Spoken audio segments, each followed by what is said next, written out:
wanted to share with you what I perceive as the very worst mental health habit.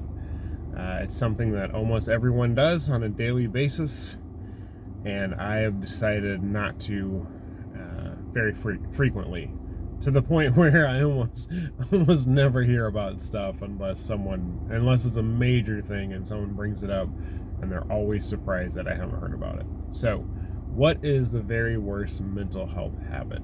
In my opinion, it's reading or listening to or watching the news, or at least doing it too much, particularly American news. And what I mean by that is American news stations. So if I'm looking for the news, a good source for me is The Economist. I like reading The Economist, or BBC News is another good one. American news is generally more biased, and especially Fox and CNN. I watched them the other night at a hotel room and just flipped back and forth, and I was like, man, they just really demonize the other party, and there's just a lot of hatred there that I think 90% of Americans don't feel towards each other. So I would encourage you to take a break from the news if you're struggling with depression or anxiety or stress. Like, it's kind of a amplifier for all three of those things. And so, how do you stay informed without watching or listening or reading the news? So if something major happens, you'll hear about it. People are always going to talk about the major happenings. But for the most part, news, I always call it should be called bad news, right? Usually when we talk about news in the general sense of watching or reading, bad news is what makes the headlines. That's what people are attracted to, what they want, unfortunately.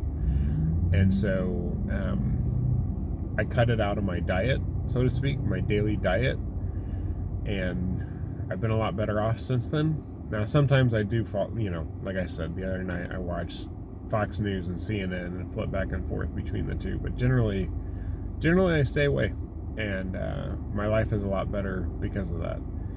I find when I read the news, even Google News, and just the headlines, it tends to depress me and bring me down.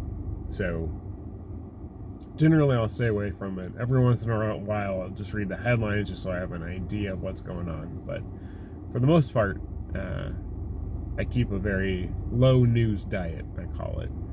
And like I said, if I'm really curious about the world's happenings, I might read through the leader section of The Economist, or even just the world this week or business this week.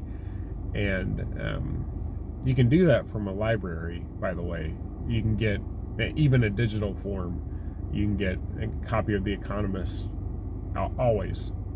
They're always available, and they go back quite a ways if you're curious to go back anyway. But so that's what I encourage you to do. If you are obsessed with news, realize most generally it's not going to change your life, and you're not going to be able to change anything about that news. So if you must read the news, I would encourage you to balance it with reading something from the goodnewsnetwork.org or .com.